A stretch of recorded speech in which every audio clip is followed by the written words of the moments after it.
Welcome to this episode of Connect, monthly conversations and resources for faith formation leaders in the Rio, Texas Conference of the United Methodist Church. In this episode, I join other ministry leaders from our conference as we begin to get our hearts and minds ready for the mystery of Christmas. Advent begins in a few weeks, and it's time to start intentionally and strategically planning what we might offer our communities this year. Join me and others as we move through an intentional plan and talk about some possibilities for getting ready for Christmas this year. Thanks for joining us.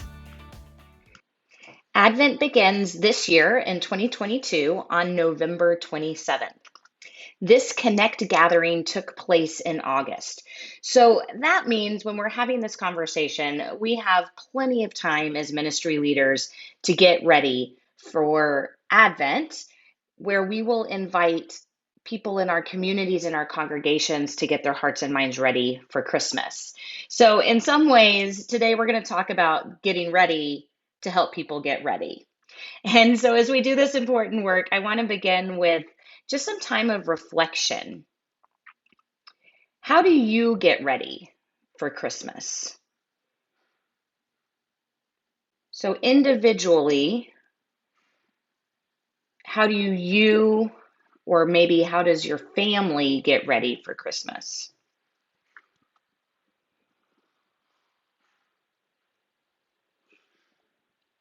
And now I invite you to think about, how does your church or faith community get ready for Christmas?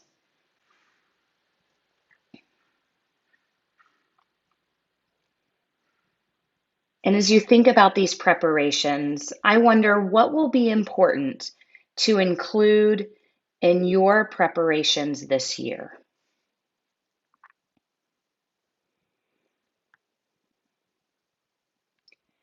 We will use these reflections as we move through today's conversation together.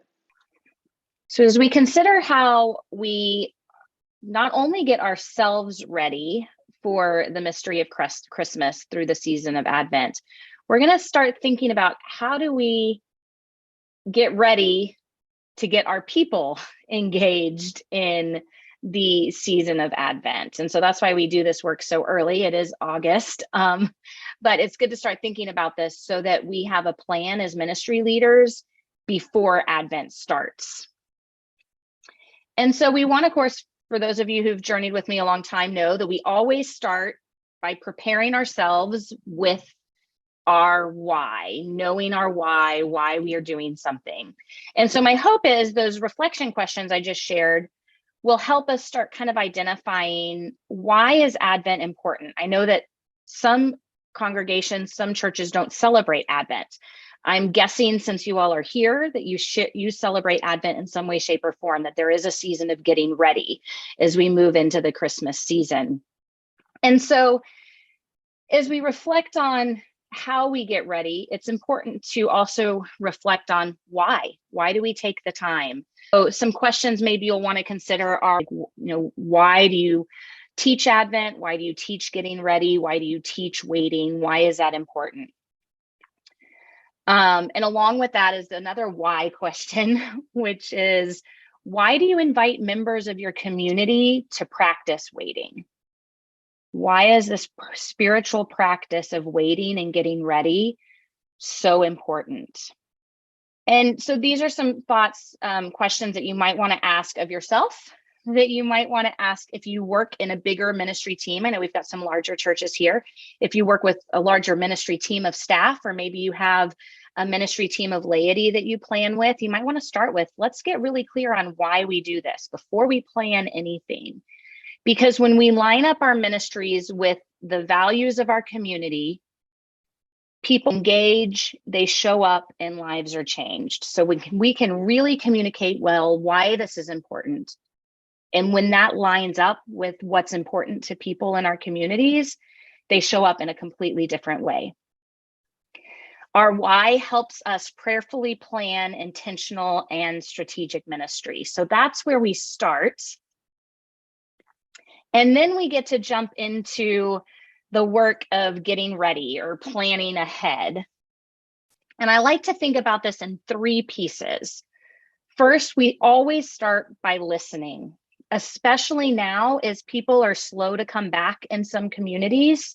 Maybe for many of us, our community feels smaller than it did a couple years ago. Maybe your community feels bigger and maybe they've never celebrated Advent or Christmas in your community. It's really important to start by talking to members of your team and community in order to get clear on how is God calling each of you to use Advent as a time of preparation. So I'm going to say that again. The question that we want to be asking as we talk to people is, how is God calling you as a ministry leader, your community, to use Advent as a time of preparation? And once you listen to people and you can hear what's important to them about the Advent season, what do they look forward to the most? Maybe what have they missed over the last couple of years? That might give you really important insight that you can use as you start to create ministries. We never want to just create what I call stuff and things without anchoring it in what's important to our people. Because when we anchor it to what's important for our people in terms of their values, they're more likely to engage and show up and participate than if we just throw something on the calendar. So that leads then to the work of planning, which all of us as ministry leaders, I think, are probably getting pretty good at. But we lean into what we learn. And that's the time to really start thinking about curriculum. Are there books I need to purchase? Is there curriculum I need to review or purchase? Also to think about, so that's the resource part of it, but then to also think about people. Do I need to recruit people to lead ministry? So now is a great time to be thinking about what you want to offer during Advent. And if you're going to need teachers or volunteers, now's the time to start getting really clear so that you can have a really clear and intentional ask for anybody that you want to help support you during that important time. Please do not ask them Advent, the first day of Advent, or even like 3 days before Advent starts, because I can guarantee you calendars will be full. Somebody mentioned earlier, I have a 3-year-old who just started preschool.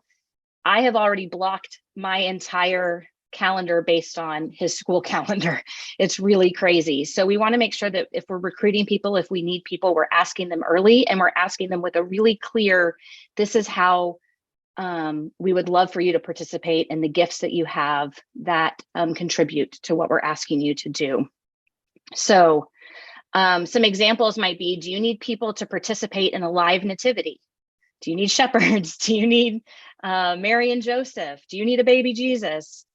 Something else might be, do you need families to light Advent candles each week, right? Let's go ahead and start working on that liturgy and asking them early so they have it on their calendar. So that's the work of planning that a lot of us are really good at in terms as ministry leaders. We want to start really planning and getting all the things, all the people and all the resources together. And then the third step, of course, is to promote what you're going to be doing. And I always say earlier is better, especially with busy seasons like the holidays, because people's calendars fill up. And if we're not asking early enough, we're going to get more no's than we're going to get yeses, potentially. So begin promoting Advent offerings before Advent begins. I would say even before Halloween, you should have a plan and you should have people lined up and have it on their calendar. It's a busy season, and so we want to make sure that we're inviting folks early so that they can really get their heads and hearts wrapped around the meaning of Advent before they just jump in and do all the stuff and things, right? And then they feel like that video we just watched, like so stressed and like, oh my gosh, I'm so busy. I've said yes to all these things. I'm bringing cookies to all these things, and the church wants me to do these things. We want to try to help them not feel overwhelmed during the season. And so the earlier we can let people know what's happening, the better. And then finally, after we listen, plan, and promote, we get to begin the work on November 27th of journeying through Advent together and inviting people in our congregations and our communities to journey with us. And that looks like making sure we enfold our why into everything that we do during the season. So I know we have some solo pastors on this call, and we have some ministry leaders, some faith formation leaders. If you're preaching, remembering that it's Advent, right? And that we're practicing Advent together. If you're offering a Wednesday night meal, remembering that it's Advent, and when you are talking to people at that Wednesday night meal, when you're planning activities for that Wednesday night meal, how are you acknowledging that it's Advent and inviting them to practice that season? So we unfold Advent into everything that we do from November 27th to December 25th. We also, as we journey and practice together, want to make sure that we provide resources to individuals and families in our communities. And that can look really different. I like to say worship, especially in our smaller churches, is the best place to start. That's where we can come and learn about Advent and where we can practice some things together.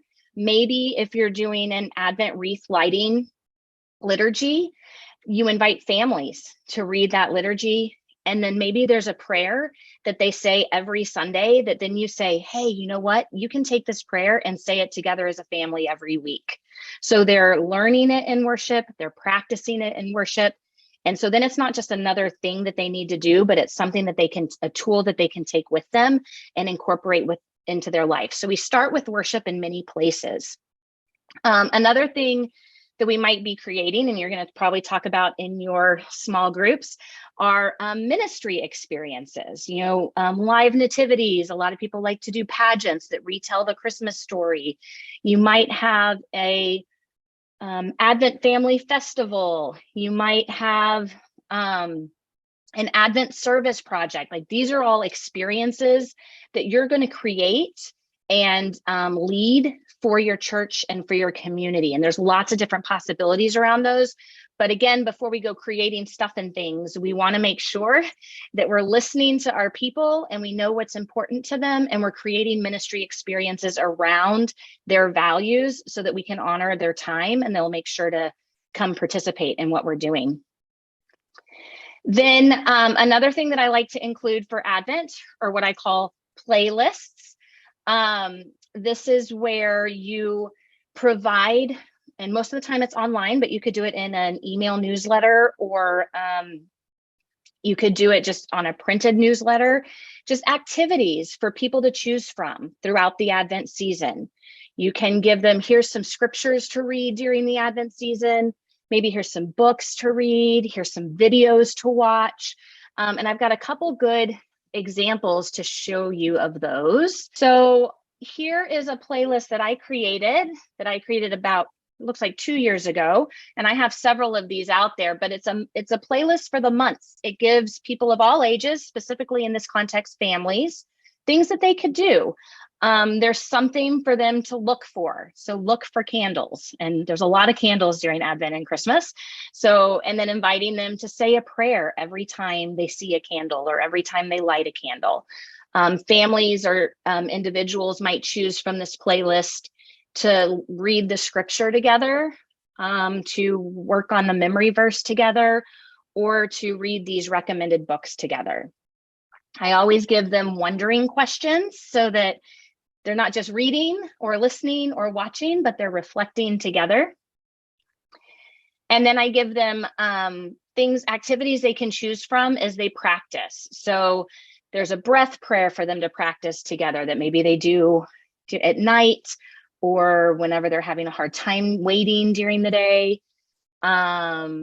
And sometimes I have, there's a game, I play I Spy. And so that's kind of a fun one. I spy someone waiting. I spy someone being patient. I spy someone who's frustrated, right? You can kind of get families and people to start paying attention. And that's kind of a fun one to play, especially with children who are learning alongside their adults how to wait. Of course, there's a prayer. And then I always include a blessing. And you can create these, you can use this one. It's completely up to you. But really the idea of playlist is that you're just giving people some choices that they can do on their own, but they might be also things that you fold into community. If you're doing small groups, if you're doing Sunday school, again, you can fold in prayer into worship.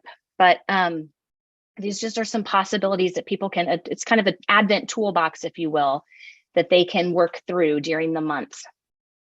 Another one that I really like is I have a good friend, Catherine Pittenger, who is at the Michigan conference. She puts together a lot of really good playlists for her conference and makes them available to everybody else. And again, I'll make sure that you have links to all of these on that riotexas.org/IG Connect website. But she has all of these playlists around the focus of journeying to Bethlehem. And so while they're geared towards children and families, I know that as an adult, I find things in here that I really enjoy doing. And so it's just another example of how to build a playlist. She includes different Bible stories, course of prayer, different activities, different books, and then there's some videos and music sometimes. So hopefully that helps with the concept of what a playlist is. But as we're inviting people in our communities to get their hearts and minds ready, we're not just saying, okay, you need to get ready for Christmas. And that doesn't just mean cleaning your house, but saying, these are some ways that you can get ready. You might read a story, you might play a game, right? So giving them some ideas and giving them some choice is always really helpful. And then finally, you might choose to offer people in your community, you might create a daily or weekly devotional for Advent. I know a lot of churches invite people in their communities to contribute, and they create one. The one I recommend, of course, is just because I create it alongside other United Methodist Church conferences, is Picture Advent. I don't know if y'all are familiar with Picture Advent, but it's a daily Vizia Divina experience where when people subscribe, they receive every day an email that has images to reflect on in conjunction with a scripture and some wondering questions. These can be used by individuals, they can be used by families. You as a church can enfold it into what you're doing in the life of the church. It's really up to you how you use Picture Advent. But it's kind of fun because we have contributors from the Rio, Texas, from across the connection, but specifically the Rio, Texas Conference, the Michigan Conference, and this year we're adding the Great Plains Conference to our team. So it's really kind of fun. And if that's interesting to you, let me know, because we're always looking for contributors. But so you might choose to do like an individual or a family devotional. There's lots of different choices, lots of different things to engage your people in, lots of different possibilities.